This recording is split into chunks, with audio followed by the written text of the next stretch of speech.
이제 뭐 장이 좀 돌아왔으니까 7년 동안 물렸던 썰을 한번 이야기해 보도록 할게요. 주식 투자하다 보면 다들 한 번씩 물릴 수가 있는데 7년 가량 주력 종목을 물려봤던 적이 있죠. 2007년이었던 것 같아요. 그때 되게 좋았던 종목이라서 당연히 문제가 없을 거라 생각하고 샀습니다. 그리고 2008년이 왔고 물렸죠. 2009년 10년 회복하려다가 2011년에 또 하락했죠. 나중에서야 2014년에 많이 오르고 2015년에 오르고 그때 매도를 해서 수익을 내서 나왔었죠. 단순하게 생각하면은 뭐 7년이라 생각할 수 있겠지만 막상 버텨본 사람 마음으로는 솔직히 7년 진짜 장난 아닙니다. 그때 제가 2년 정도만 더 들고 있었다라고 하면은 더 많이 수익이 났겠죠. 근데 사람 심리가 그렇게까지는 또 안 되더라고요. 그때 제가 버틸 수 있었던 비결 중에 하나는 배당이 괜찮았던 것 같아요. 그리고 원래 저평가했었거든요. 자산 대비 저평가였기도 했었고 혼자만 투자했던 게 아니라 같이 투자했었던 사람들 그리고 저희 뭐 주식 스승님 다 있었기 때문에 버틸 수 있었던 비결이 아닐까. 알아야 버틸 수 있는 것 같아요. 제가 그 기업에 대해서 아무것도 모르게 되면은 오로지 주가 빼고는 알 수 있는 게 없습니다. 그럼 당연히 두렵겠죠. 주가가 계속 내려가니까. 근데 이제 아는 거예요. 이 기업은 언젠가 올라갈 수밖에 없다. 그리고 배당이 나온다. 시세 대비 저평가다. 앞으로 성장이 올 수 있는 업황이 있다. 가격 경쟁력이 유리하다. 이런 것들을 봤을 때 그러면 버텨볼만 하다. 이렇게 되면서 버틸 수 있었던 것 같습니다. 얼마나 힘들었냐고 하면은 솔직히 3달만 물려도 힘들잖아요. 1년 이상 물려본 사람도 알 거고 7년이면요 거의 득도한 상태예요. 엄청 힘들었습니다. 이랬을 때가 2008년이랑 2011년에 2번 하락했는데 그때 하락률이 60%가 넘었었으니까 66,000원이 28,000원까지 내려갔었거든요. 떨어지는 것도 굉장히 두렵고 무서웠는데 더 힘들었던 거는 2009년 2010년이었던 것 같아요. 그때 2008년 끝나고 나서 다시 오르는데 오르는 종목들만 올랐고 안 오르는 종목들은 안 올랐었어요. 차화정이라 그래서 현대차가 7배 정도 올랐었던 것 같고 모비스가 15배인가? 이제 화학에서도 LG화학 7배, 롯데케미칼이 15배, 정유에서도 마찬가지고 이러다 보니까 왜 내 종목만 안 오르고 다른 종목들만 이렇게 오를까? 그때가 가장 팔고 싶었던 것 같아요. 오히려 다 같이 물렸을 때는 어차피 내가 A를 택하든 B를 택하든 돈을 잃는 건 똑같다. 선택의 여지가 없었기 때문에 팔고 사고 싶은 게 없으니까 그냥 기다릴만 했었던 것 같고 내 거 빼고 오를 때가 가장 힘듭니다. 지금이라도 이걸 팔고 나가야 되나 말아야 되나 굉장히 고민을 많이 하거든요. 그래서 그때가 어려웠던 것 같고 20% 넘게 하락했잖아요. 지수들이. 다시 반등을 줄 건데 내 거 빼고 오르는 일이 벌어질 수도 있습니다. 지금은 초반기니까 선택을 잘해야 되겠죠. 만약에 내 거가 올라가면 상관없겠지만 다른 종목이 오른다라 그러면은 그때가 가장 견디기 힘든 구간. 도래하는 이번 주에 여러분들이 주식 투자로서 매도를 많이 누를 수 있는 상황이 아닐까 이렇게 생각을 합니다. 물렸을 때 뭘 해야 되냐면요. 내가 가진 종목에 대해서 객관적으로 보세요. 과거에 샀던 가격은 다 잊어버리세요. 예를 들어서 6만 원에 샀지만 이 주가가 28,000원이 됐어요. 그러면 나는 6만 원에 샀으니까 다시 6만 원이 와야 돼. 이거는 내 희망사항인 거고 지금은 이제 그런 건 없는 겁니다. 28,000원짜리 이 주식이 얼마의 내재 가치를 가지고 있는 기업인지에 집중하시는 게 훨씬 더 낫습니다. 봤을 때 얘는 지금 업황이나 미래 가치를 봤더니 벌어들일 현금을 보니까 28,000원 이상은 어려울 기업이다. 그럼 당연히 파는 게 낫죠. 50% 몰리든 70% 몰리든 이건 팔아야 되는 겁니다. 그런데 이 기업은 앞으로 현금도 잘 벌어들일 거고 매출이나 수익 성장에 문제가 없는데 단지 증시 전망이 나빠지면서 물려버린 거다. 그렇다라고 하면 당연히 버텨야 되겠죠.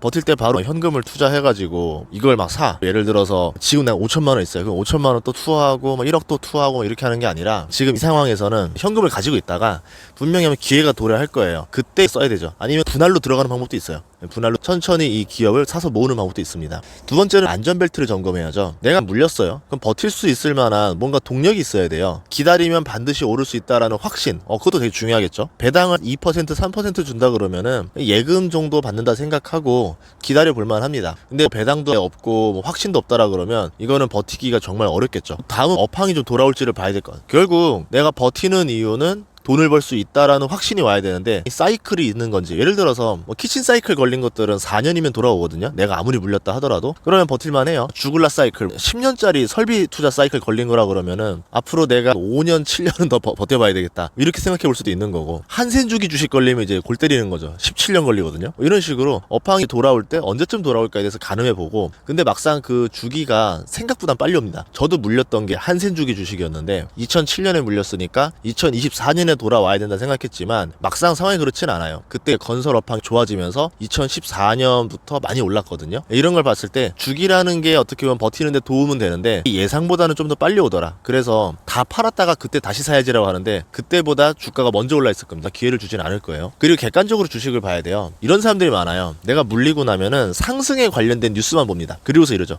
그렇지 하면서 좋아요 버튼을 눌러요. 보통 종목 토론실 이런 데 가면은 물린 종목들 보면 막 호재다 뭐다 하면서 뇌피셜이다 말도 안 되는 얘기들이 나와도 좋아요 개수가 굉장히 많습니다. 상승에 대한 이야기를 하면 다 좋아요고 하락에 대한 이야기하면 다 싫어요 눌러요. 그거는 사람들이 악재는 부정하고 싶고 호재는 무조건 맞다고 믿고 싶은 마음이 있다라는 거죠. 간절하기 때문에 그렇긴 한데 내가 자꾸 이렇게 기사들만 보게 되면은 점점 나는 하락해야 되는 주식조차도 상승할 수 있다라고 잘못되게 믿게 되는 거예요. 그래서 객관적으로 본인이 볼 수 있는 태도가 필요합니다. 객관적으로 아니다 싶으면은 팔고 나오는 게 낫다라는 거죠. 그리고 무조건 오르는 주식이라는 거 없다라는 걸 꼭 아셨으면 좋겠어요. 예를 들어서 업황이 좋다 뭐 이럴 수도 있지만 변수들이 굉장히 많습니다. 유가, 금리, 환율 이거는 예측 불허의 방향으로 갈 겁니다. 거기에다가 전쟁이 갑자기 날 수도 있는 거고 CEO가 부도덕하게 나올 수도 있는 거고 갑자기 직원이 돈을 들고 횡령할 수도 있는 거고 상속의 문제가 걸려서 올라야 되는 타이밍에 안 오를 수도 있는 거고 유상증자라든가 전환사채를 발행할 수도 있는 거고 그렇기 때문에 내가 투자를 할 때 오르는 주식을 사는 건 맞겠죠. 이건 기다리면 오를 수 있겠다. 당연히 해볼만 해요. 그런데 문제는 당연히 변수도 존재할 수 있다. 이 상황에서 돌발 변수는 언제든지 나올 수 있는 겁니다. 그러면 내가 그거에 맞춰서 전략을 다시 또 꾸려야 되는 거죠. 예를 들어서 지금 여기 낚시 포인트가 있는데 지금 상황상 뭐 물결이나 이런 것들을 봤을 때 여기에다 찌를 던지면 대어가 낚일 수밖에 없다. 이러면 당연히 던져놓고 기다리는 게 맞습니다. 그런데 갑자기 소나기가 온다라던가 물의 흐름이 막 거꾸로 바뀐다던가 이렇게 되면은 변수가 발생한 거잖아요. 그럼 저는 어떻게 됩니까? 찌 포인트를 바꾼다던가 아니면 오늘 낚시를 철수하고 다시 들어온다던가 이렇게 해야 되겠죠. 마찬가지로 장기 투자 당연히 좋죠. 근데 이게 확실한 건지 아닌지를 한 번 더 확인한 다음에 버티던가 아니면은 여러분이 전략을 바꾸던가 해야 된다. 이 상황에서 내가 잘못된 주식을 들고 오를 거라는 잘못된 믿음을 가지고 버텼다가 내 거만 안 오르고 남의 거만 오르는 굉장히 힘든 상황을 겪을 수 있다는 겁니다. 그래서 과거에 산 가격은 다 잊어버리시고 지금 가격에서 얼마나 오를 수 있을 만큼 매력적인 기업인가를 객관적으로 보셨으면 좋겠어요. 이 기업에 대해서 객관적으로 보기 어렵다라 그러면 지인들끼리 한번 돌려보세요. 이 기업 어때라고 했을 때 나만의 생각으로 너무 갖지 말고 여러 사람들의 공통된 의견도 보시면 좋을 것 같습니다. 그래도 증시가 좀 올라서 다행이에요. 나스닥이 3.6% 넘게 올랐고 한국 증시도 금요일부터 반등을 좀 줬고 제가 생각하기에도 악재는 많이 나왔는데 호재가 보이지 않았었거든요. 악재가 다 나오고 나면 사람들은 더 이상 나올 악재가 없네? 그럼 이제 호재가 나오지 않을까? 이런 기대감이 서서히 늘어날 수가 있어요. 탐욕과 공포지수도 바닥을 쳤기 때문에 이래서 저는 긍정적인 지금 시각을 가지고 있는데 지수는 올라도 내 종목이 안 오를 수도 있는 거예요. 그래서 주식이라는 거는 객관적으로 생각하자. 그리고 내가 판단이 무조건 옳다라 생각하지 말고 언제든지 변수가 나올 수 있기 때문에 그거에 맞춰서 가자. 그렇게 생각하시고 투자하시면 좋을 것 같습니다. 주말인 잘 보내시고요. 저는 강을 좀 보러 왔습니다. 만약에 제가 이거를 저번 주에 찍었으면 많은 사람들한테 좋은 영향을 끼쳤을 것 같은데 주말이기도 하고 상승 모드로 돌아서는 모습을 보여줬기 때문에 강에서 찍었습니다. 왜 자꾸 이런 데서 찍냐 위험하게 라고 하는데 저는 증시가 안 좋을 때 이렇게 물을 한번 쫙 보고 멍을 때리면은 그때부터 증시가 상승장으로 돌아서기도 하고 그러더라고요. 그래서 저를 위해서 여러분들을 위해서 물가로 왔습니다. 다음 시간에도 좋은 정보로 찾아뵙도록 하겠습니다. 아무튼 주말 잘 보내시고요. 월요일부터 힘내시길 바라겠습니다. 화이팅! 구독과 좋아요, 알림 설정까지 부탁드릴게요. 고맙습니다.